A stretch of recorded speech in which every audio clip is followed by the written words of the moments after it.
الحمد لله الحمد لله نحمده ونستعينه ونستغفره ونؤمن به ونتوكل عليه ونعوذ بالله من شرور أنفسنا ومن سيئات أعمالنا من يهده الله فلا مضل له ومن يضلل فلا هادي له وأشهد أن لا إله إلا الله وحده لا شريك له وأشهد أن سيدنا وسندنا وحبيب ربنا ومولانا محمدا عبده ورسوله أرسله بالحق بشيرا ونذيرا وداعيا إلى الله بإذنه وسراجا منيرا أما بعد فقد قال الله تبارك وتعالى في كلامه المجيد وفي فرقانه الحميد أعوذ بالله من الشيطان الرجيم بسم الله الرحمن الرحيم إن أول بيت وضع للناس للذي ببكة مباركا وهدى للعالمين فيه آيات بينات مقام إبراهيم ومن دخله كان آمنا صدق الله العظيم.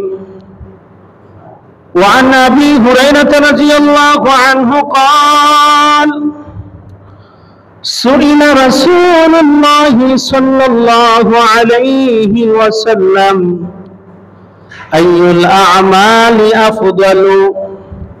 قال إيمان بالله ورسوله. قال ثم ماذا؟ قال الجهاد في سبيل الله. قال ثم ماذا؟ قال حج مبرور أو كما قال عليه الصلاة والسلام. صلى الله على سيدنا ومولانا محمد وعلى آله وأصحابه وسلم. صلى الله على سيدنا ومولانا محمد وعلى آله وأصحابه وسلم. بلغ العلا بكماله كشف الدجى بجماله حسنت جميع خصاله. صلوا عليه وآله. لا إله إلا الله لا إله ইল্লাল্লাহ লা ইলাহা ইল্লাল্লাহ লা ইলাহা ইল্লাল্লাহ লা ইলাহা ইল্লাল্লাহ মুহাম্মাদুর রাসূলুল্লাহ সাল্লাল্লাহু আলাইহি ওয়াসাল্লাম। আলহামদুলিল্লাহ, আল্লাহ পাক রব্বুল আলামিনের দরবারে অসংখ্য অগণিত শুকরিয়া যে রব্বে করিম আমাদেরকে আজকে পবিত্র জুমার দিন জুমার নামাজ আদায় করার উপলক্ষে রব্বে করিমের ঘরে এসে কিছু কথা বলার এবং শোনার তৌফিক দান করেছেন। এজন্য আমরা অন্তরের অন্তঃস্থল থেকে একবার কালিমাতুশ শুকর আদায় করি, বলি আলহামদুলিল্লাহ। মুহতারাম হাজিরিন কিরাম, আমি আপনাদের সামনে কোরআনুল কারীমের সূরাতুল আলে ইমরান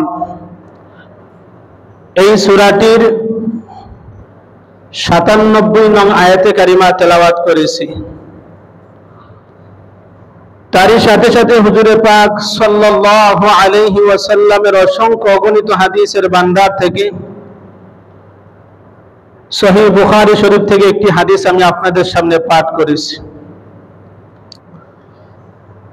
আল্লাহ সুবহানাহু ওয়া তাআলা যদি আমাকে তৌফিক দান করেন, এই আয়াত এবং হাদিসটুকু সামনে নিয়ে নির্ধারিত বিষয়ের উপর সংক্ষিপ্তভাবে কিছু আলোচনা করার চেষ্টা করব। ওমা তৌফিকি ইল্লা বিল্লাহ।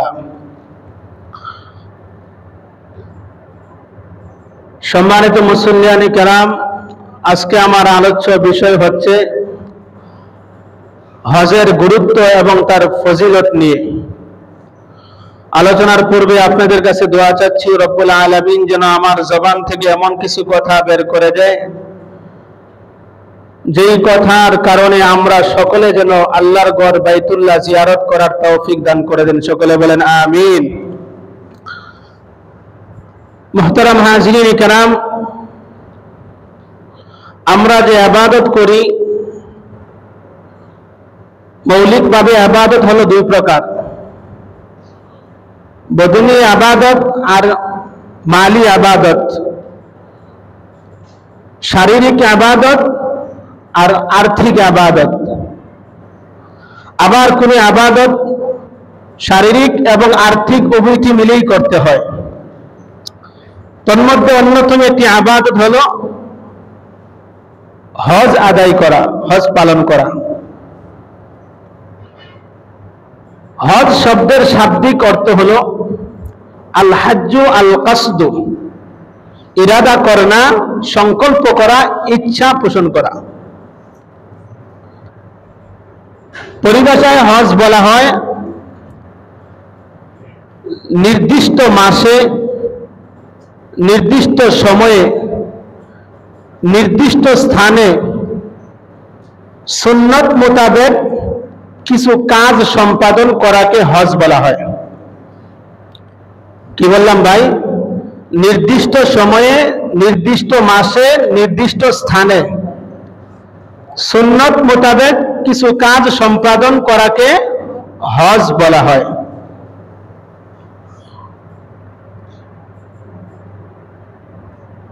ইসলামের ভিত্তি হলো 5টি। এই হজ, ইসলামের মৌলিক যে ভিত্তি 5টি, এই 5টির মধ্যে অন্যতম একটি হলো হজ পালন করা। হাদিস শরীফের মধ্যে রাসূল করিম সাল্লাল্লাহু আলাইহি ওয়াসাল্লাম বলেন, বুনিয়াল ইসলামু আলা খামস, শাহাদাতি আল্লা ইলাহা ইল্লাল্লাহ ওয়া আন্না মুহাম্মাদান আবদুহু ওয়া রাসূলুহু ওয়া ইকামিস সালাহ ওয়া ইতাইজ যাকাত ওয়াল হজ্জি ওয়া সাওমি রমাদান। রাসূল বলেন, ইসলামের বুনিয়াদ, ইসলামের ভিত্তি হলো 5টি। তার মধ্যে একটি কালেমা, নামাজ, রোজা, হজ, যাকাত। এই 5টি হলো ইসলামের খুঁটি, স্তম্ভ।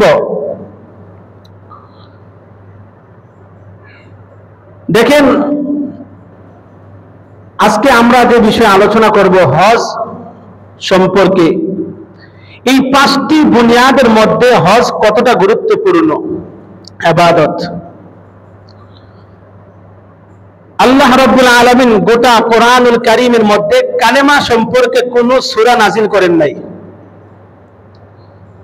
আয়াত নাজিল করেছেন কিন্তু কোনো সূরা নাজিল করেন নাই।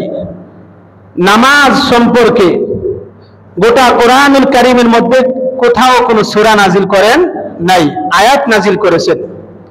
প্রায় 82 জায়গায় নামাজের কথা বলা হয়েছে। রোজা সম্পর্কে কোরআনুল কারীমের কোথাও কোনো সূরা নাজিল করেন নাই, আয়াত নাজিল করেছেন। যাকাত সম্পর্কে কোরআনুল কারীমের কোথাও কোনো সূরা নাজিল করেন নাই, আয়াত নাজিল করেছেন। প্রায় 32 জায়গায় যাকাতের কথা বলা হয়েছে। কিন্তু হজ এমন একটি ইবাদত যে হজ সম্পর্কে আল্লাহ রাব্বুল আলামিন কোরআনুল কারীমের মধ্যে একটি সূরা নাজিল করে দিয়েছেন। সুবহানাল্লাহ, সুবহানাল্লাহ। সূরাতুল হজ। শুধু তাই নয় ভাই, এই হজ এটি এমন একটি ইবাদত যেখানে ধনী গরিবের কোনো পার্থক্য থাকে না, কোনো তফাৎ নেই। রাজা বাদশাহরা যেই কাপড় পরিধান করবে, গরিব মিসকিনরাও সেই কাপড় পরিধান করবে, 2 টুকরা কাপড়ের কাপড়। এমনটা কেউ বলতে পারবে না যে আমরা ধনী মানুষ, আমরা এই দামি কাপড় পরিধান করব আর গরিব মিসকিনরা তারা আরেকটি পরিধান করব, কম দামি কাপড় পরিধান করবে। কোনো তফাৎ নেই এখানে।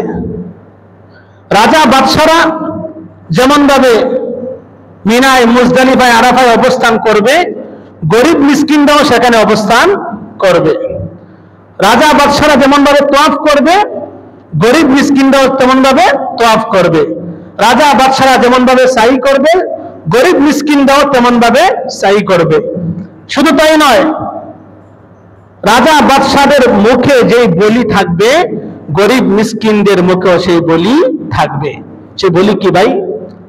লব্বাইক আল্লাহুম্মা লব্বাইক, লব্বাইক লা শারীকা লাকা লব্বাইক, ইন্নাল হামদা ওয়ান নি'মাতা লাকা ওয়াল মুলক লা শারীকা লাক।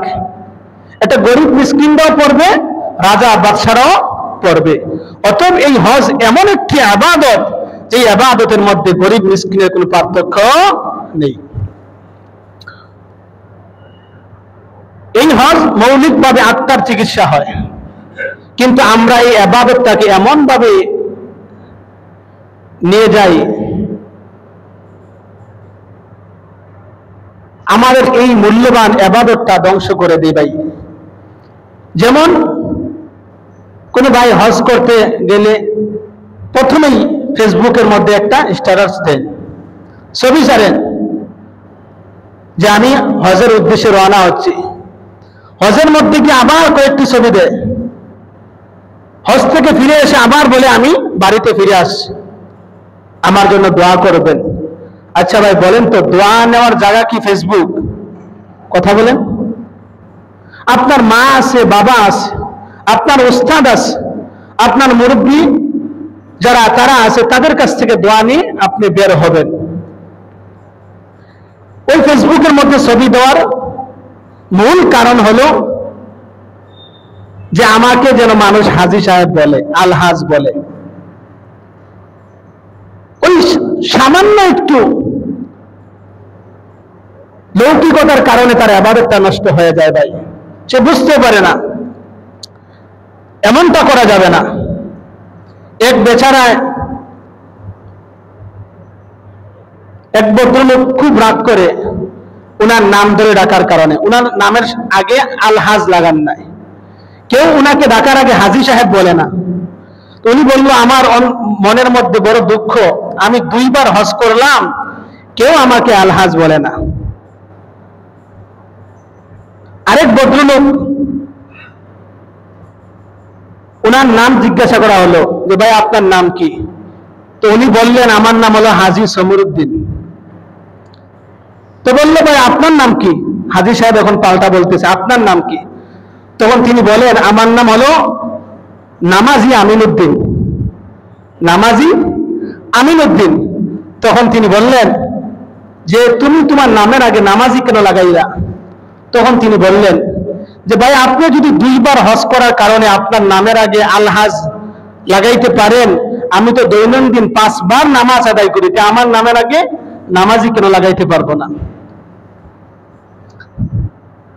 তো ভাই, লোক দেখানোর জন্য ইবাদত করলে আপনার এই শারীরিক কষ্ট বৃথায় যাবে, আপনার টাকাও বৃথায় যাবে। বহু হাজী সাহেবদেরকে আল্লাহ কিয়ামতের ময়দানে তাদের পা গুলো উপরের দিকে, মাথাগুলো নিচের দিকে দিয়ে টেনে হেসড়ে জাহান্নামের মধ্যে নিক্ষেপ করবে, ওই যে লোক দেখানোর জন্য হজ করেছে। এই জন্য ভাই, আমরা যা করব কার জন্য? আল্লাহর জন্য। আল্লাহ পাক যেন আমাদেরকে তৌফিক দান করেন, সকলে বলেন আমিন। মুহতারাম হাজরিন কিরাম, ইসলামের 5টি স্তম্ভের মধ্যে একটি হলো হজ পালন করা। এই হজ আর উমরা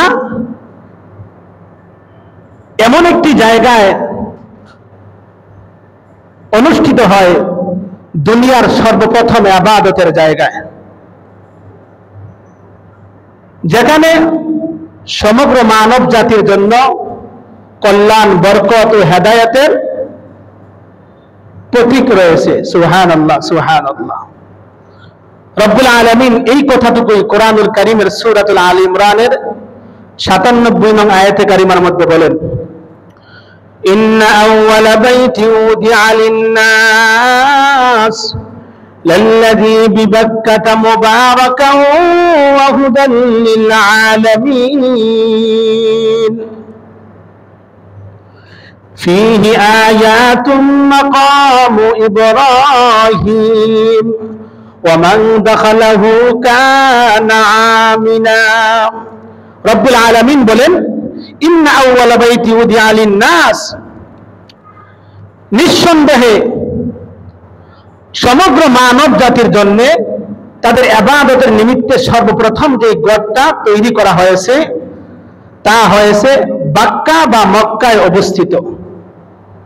কোরআন শরীফের মধ্যে কি আসছে? বাক্কা, লাল্লাযী বিবাক্কাতা মুবারাকা ওয়া হুদাল লিল আলামিন। বাক্কায় বা মক্কায় অবস্থিত এই ঘরকে আল্লাহ কল্যাণ ও মঙ্গলময় এবং শান্তির, নিরাপত্তার প্রতীক হিসাবে আল্লাহ রেখে দিয়েছেন। সুবহানাল্লাহ, সুবহানাল্লাহ। শুধু তাই নয়, ফীহি আয়াতুম বাইয়িনাতুম মাকাম ইব্রাহিম, তাতে রয়েছে আল্লাহ রাব্বুল আলামিনের সুস্পষ্ট নিদর্শন সমূহ। সুবহানাল্লাহ, সুবহানাল্লাহ।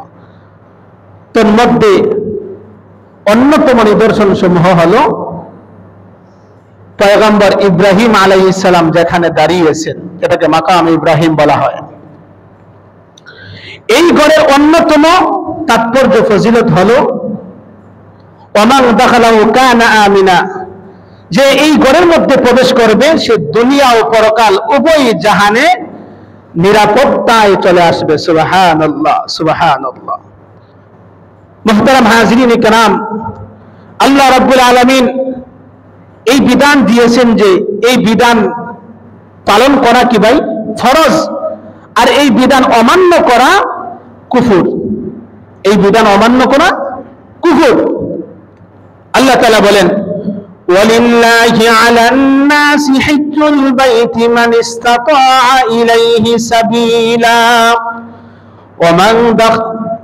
ولله على الناس حج البيت من استطاع إليه سبيلا ومن كفر فإن الله غني عن العالمين। আল্লাহ রাব্বুল আলামিন এই ঘরের আরো তাৎপর্যতা আল্লাহ তুলে ধরলেন যে মানব জাতির উপর আল্লাহ তাআলার সন্তুষ্টির জন্য এই দায়িত্ব কর্তব্য অর্পিত করা হয়েছে যে যার এই ঘর পর্যন্ত যাওয়ার সামর্থ্য রয়েছে, এই ঘর পর্যন্ত যাওয়ার সম্পদ, যানবাহনের ব্যবস্থা রয়েছে, সে যেন এই ঘরের হজ আদায় করে। বলেন না সুবহানাল্লাহ। ওমান কাফারা ফা ইন্নাল্লাহা গানিয়্যুন আনিল আলামিন। আর যারা এই ফরজ বিধানকে অমান্য করে তারা যেন জেনে রাখে আল্লাহ রাব্বুল আলামিন সমগ্র সৃষ্টিকুলের সম্পূর্ণ অমুখাপেক্ষী।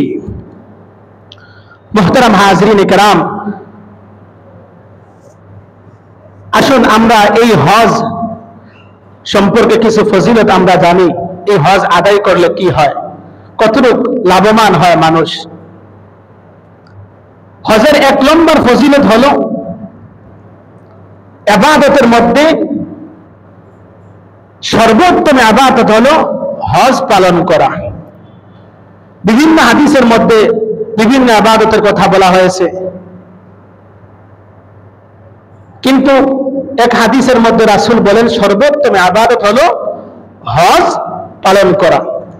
দলিল সহিহ বুখারী ও মুসলিম শরীফের হাদিস, আন আবি হুরায়রা রাদিয়াল্লাহু আনহু قال سئل رسول الله صلى الله عليه وسلم أي الأعمال أفضل قال إيمان بالله ورسوله قال ثم ماذا قال الجهاد في سبيل الله قال ثم ماذا قال حج مبرور।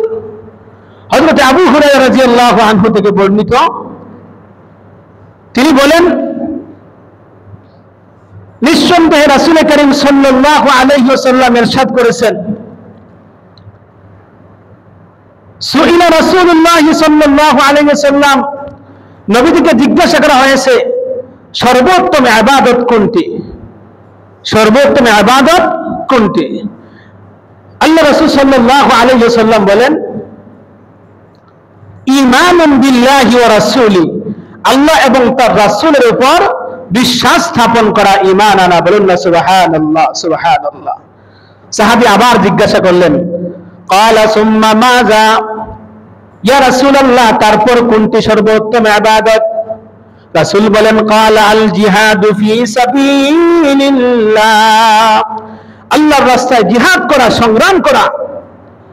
ওই সাহাবী আবার জিজ্ঞাসা করলেন, ক্বালা সুম্মা মাযা, ইয়া রাসূলুল্লাহ তারপর কোনটি সর্বোত্তম ইবাদত? রাসূল বলেন, ক্বালা হাজ্জুম মাবরুর, মাবরুর হজ। সুবহানাল্লাহ, সুবহানাল্লাহ। এই হাদিস থেকে সুস্পষ্ট বোঝা যায় যে হজ পালন করা এটা হলো সর্বোত্তম ইবাদত। আসুন 2 নম্বর হজের ফজিলত, যারা এই হজ পালন করে, হজ্জে মাবরুর বলা হয় গৃহীত হজ, আল্লাহ তাআলার কাছে গ্রহণযোগ্য হজ, আল্লাহ তাআলার কাছে গ্রহণযোগ্য হজ। যারা এই হজ্জে মাবরুর আদায় করে, হজ আদায় করে, আল্লাহ রাব্বুল আলামিন তাদেরকে হজ থেকে এমন ভাবে নিষ্পাপ করে ফিরিয়ে দেয় যেন ওই দিন সে তার মা তাকে জন্ম দিয়েছেন। বলুন না সুবহানাল্লাহ, সুবহানাল্লাহ। দলিল সহিহ বুখারী ও মুসলিম শরীফের হাদিস, আন আবি হুরায়রা রাদিয়াল্লাহু আনহু, عن أبي هريرة رضي الله عنه قال سمعت النبي صلى الله عليه وسلم يقول من حج لله فلم يرفث ولم يفسق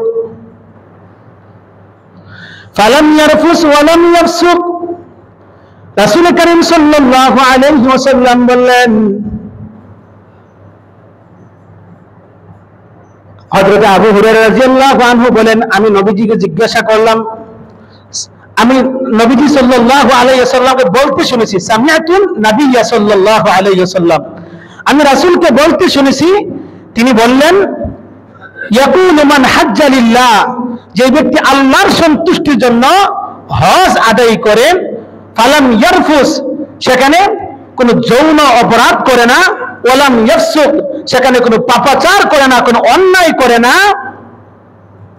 রাসূল বলেন, ফালাম ইয়াফসুক লাইসা লাহুম জাযাউন ইল্লাল জান্নাহ, ওই ব্যক্তির হজের বিনিময় জান্নাত ছাড়া আর কোনো কিছুই নয়। সুবহানাল্লাহ, সুবহানাল্লাহ।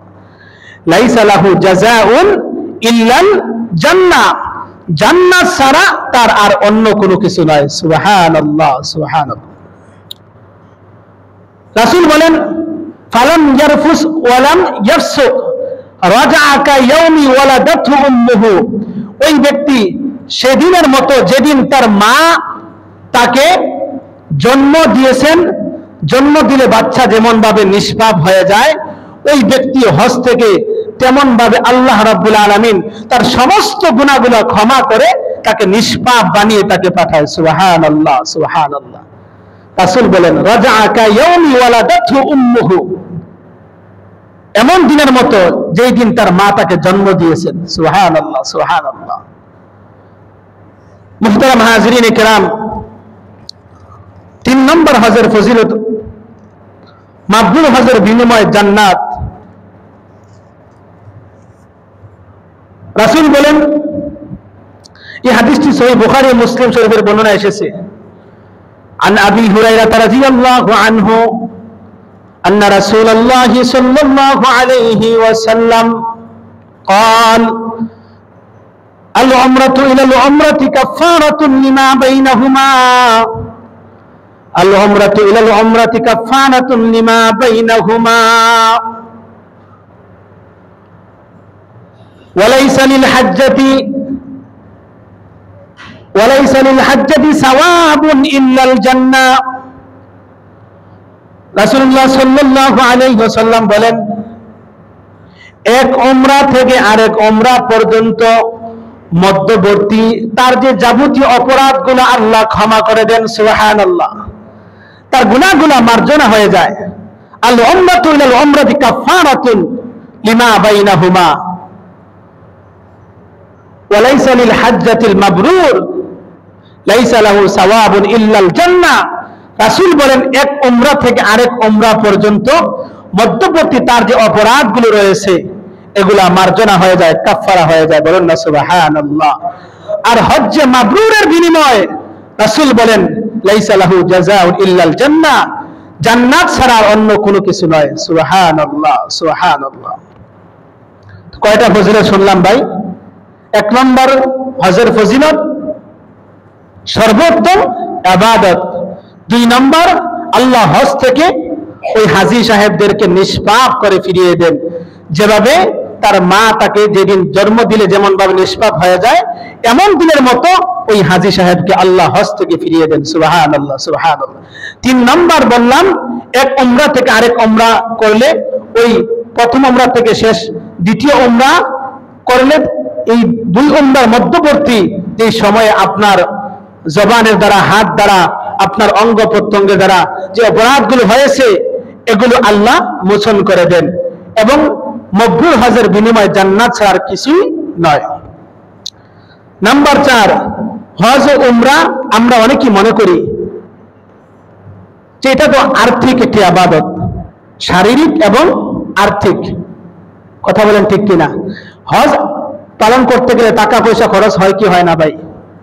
তো টাকা খরচ হলে এমনিতে দারিদ্রতা চলে আসতে পারে, এমনটা না। রাসূল বলেন না, যারা এই হজ পালন করে আল্লাহ তাদের দারিদ্রতা এবং তাদের গুনাহগুলো মোচন করে দেন। সুবহানাল্লাহ, সুবহানাল্লাহ। তাদের দারিদ্রতা এবং গুনাহগুলো মোচন করে দেন। তিরমিজি শরীফের হাদিস, قال رسول الله صلى الله عليه وسلم تابعوا بين الحج والعمرة فإنهما ينفيان الفقر والذنوب كما ينفي الكير خبث الحديد والذهب والفضة। রাসূলুল্লাহ সাল্লাল্লাহু আলাইহি ওয়াসাল্লাম বলেন, তোমরা হজ আর উমরার মধ্যে অনুগামী বানাও, অর্থাৎ হজ আদায় করলে সাথে সাথে উমরা আদায় করো, উমরা আদায় করলে সাথে সাথে হজ আদায় করো।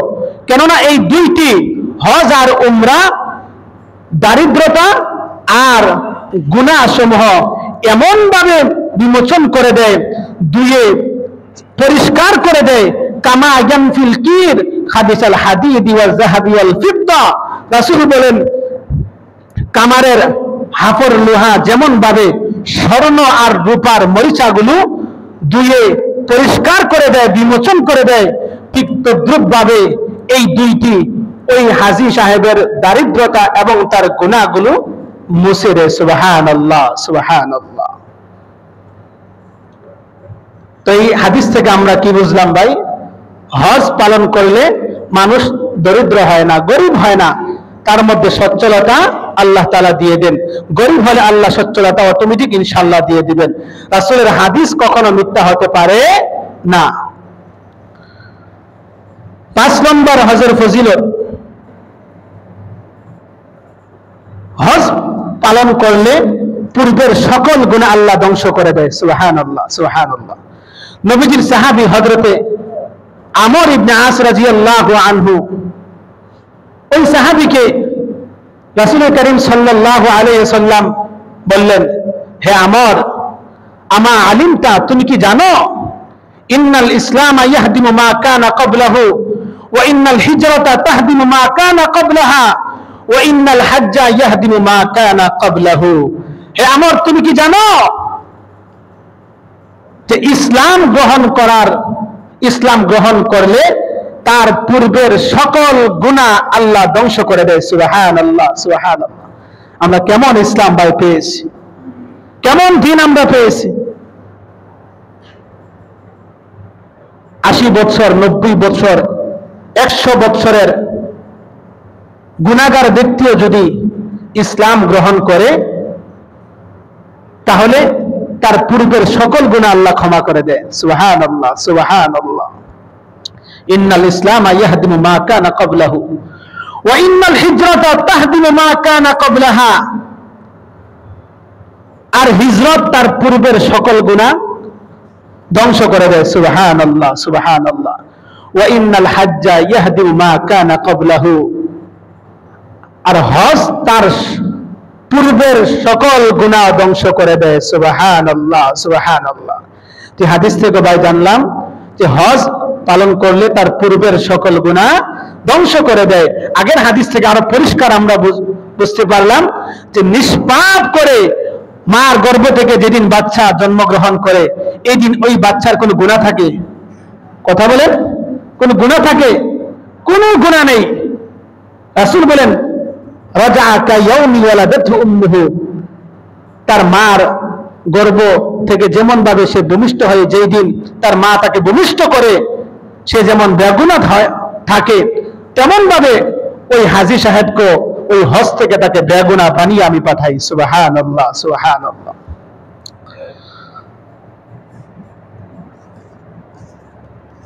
6 নম্বর হজের ফজিলত, এটা বিশেষ করে মা বোনদের জন্য স্পেশাল হাদিস। পুরুষরা জিহাদের ময়দানে গিয়ে সর্বোত্তম ইবাদত তারা হাসিল করতে পারে, হয়তো শহীদ হয় আর না হয় গাজী হয়ে ফিরে আসে। কিন্তু মহিলারা তারা যদি হজ আদায় করে, এটাই তাদের জন্য শ্রেষ্ঠ জিহাদের সওয়াব মিলে যায়। সুবহানাল্লাহ, সুবহানাল্লাহ। আম্মাজান আয়েশা সিদ্দিকা রাদিয়াল্লাহু আনহা থেকে বর্ণিত সহিহ বুখারীর বর্ণনা, عن عائشة رضي الله تعالى عنها قالت يا رسول الله صلى الله عليه وسلم। আম্মা জান আয়েশা সিদ্দিকা রাদিয়াল্লাহু আনহা থেকে বর্ণিত, তিনি বলেন, ইয়া রাসূলুল্লাহ নারাল জিহাদ আফদালাল আমালি, আমরা জিহাদকে সর্বোত্তম আমল মনে করি। আফালা নুজাহিদু, আমরা কি জিহাদ করব না? রাসূল বললেন, ক্বালা লা, উত্তরে বললেন না। লাকিন্না আফদালাল জিহাদিল হাজ্জুল মাবরুর, তোমরা জিহাদ করবে না, তবে তোমাদের জন্য হজ্জে মাবরুর হলো শ্রেষ্ঠ জিহাদ। বলুন না সুবহানাল্লাহ, সুবহানাল্লাহ। রাসূল বলেন, আফদালাল জিহাদি আল হাজ্জুল মাবরুর, মহিলাদের জন্য শ্রেষ্ঠ জিহাদ হলো হজ্জে মাবরুর। ইবনে মাজাহ শরীফের মধ্যে আরেকটি হাদিস এসেছে, এটাও আম্মা জান আয়েশা সিদ্দিকা রাদিয়াল্লাহু আনহা থেকে বর্ণিত। তিনি বলেন, আমি রাসূল করিম সাল্লাল্লাহু আলাইহি ওয়াসাল্লামকে জিজ্ঞাসা করলাম, কুলতু ইয়া রাসূলুল্লাহ হাল আলা নিসাই মিন জিহাদিন, মহিলাদের জন্য কি জিহাদ করা জরুরি নয়? রাসূল বলেন, ক্বালা নাআম আলাইহিন্না, ক্বালা নাআম আলাইহিন্না, লা কিতালা ফীহি জিহাদুন আল হজ্জুল মাবরুর। রাসূল বলেন অবশ্যই তোমাদের জন্য এমন জিহাদ করা জরুরি যেই জিহাদের মধ্যে লা কিতালা ফীহি, যেই জিহাদের মধ্যে কোনো মারামারি নেই। সুবহানাল্লাহ বলবেন না? যেই জিহাদের মধ্যে কোনো মারামারি নেই, আর তা হলো হজ আর উমরা। সুবহানাল্লাহ সুবহানাল্লাহ। মুহতারাম হাজরিন কিরাম, 7 নম্বর হজের ফজিলত, হজ পালন করলে আল্লাহ রাব্বুল আলামিন ওই বান্দাদেরকে নিয়ে ফেরেশতাদের মাঝে গর্ব করেন এবং তাদেরকে জাহান্নাম থেকে মুক্তির ঘোষণা দিয়ে দেন। সুবহানাল্লাহ সুবহানাল্লাহ। আম্মা জান আয়েশা সিদ্দিকা রাদিয়াল্লাহু তাআলা আনহা থেকে বর্ণিত, তিনি বলেন ইন্না রাসূলুল্লাহ সাল্লাল্লাহু আলাইহি ওয়াসাল্লাম قال, নিশ্চয় রাসূল করিম সাল্লাল্লাহু আলাইহি ওয়াসাল্লাম বলেছেন, মা মিন ইয়াউমিন আকসারা মিন আইয়ুতিকাল্লাহু ফীহি আবদান মিন নার মিন ইয়াউমি আরাফা। রাসূল করিম সাল্লাল্লাহু আলাইহি ওয়াসাল্লাম বলেছেন, আল্লাহ রাব্বুল আলামিন এমন দিনে, এমন কোন আর দিন নেই, ইন্না ইয়াউমিন আকসারা মিন আইয়ুতিকাল্লাহ, এমন আর কোন দিন নেই যেদিন আল্লাহ রাব্বুল আলামিন তার স্বীয় বান্দাদেরকে জাহান্নাম থেকে আরাফার দিনের চেয়ে বেশি মুক্তি দেন। বলুন না সুবহানাল্লাহ সুবহানাল্লাহ। এত বিপুল পরিমাণ আল্লাহ রাব্বুল আলামিন বান্দাদেরকে ক্ষমা করেন আরাফার দিনে, এমন আর অন্য কোন দিন নেই। এরপরে রাসূল বলেন, নিঃসন্দেহে আল্লাহ রাব্বুল আলামিন প্রথম আকাশে অবতরণ করেন এবং ওই সমস্ত বান্দাদেরকে নিয়ে ফেরেশতাদের মাঝে গর্ব করেন। বলেন না সুবহানাল্লাহ সুবহানাল্লাহ। 8 নম্বর ফজিলত, সময় হয়ে যাচ্ছে, এই হাদিসটি শুনে ইনশাআল্লাহ আলোচনা শেষ করব। যেই সমস্ত ভাইয়েরা রমজান মাসে উমরা করে বা করবে এই আশা নিয়ে আসে, ওই রমজান মাসের উমরার স্পেশালি একটি অফার রাসূল সাল্লাল্লাহু আলাইহি ওয়াসাল্লাম দিয়েছেন। সুবহানাল্লাহ সুবহানাল্লাহ। রাইসুল মুফাসসিরিন ইবনে আব্বাস রাদিয়াল্লাহু আনহু থেকে বর্ণিত, তিনি বলেন, قال رسول الله صلى الله عليه وسلم إن عمرة في رمضان إن عمرة في رمضان تعدل حجة। سبحان الله سبحان الله।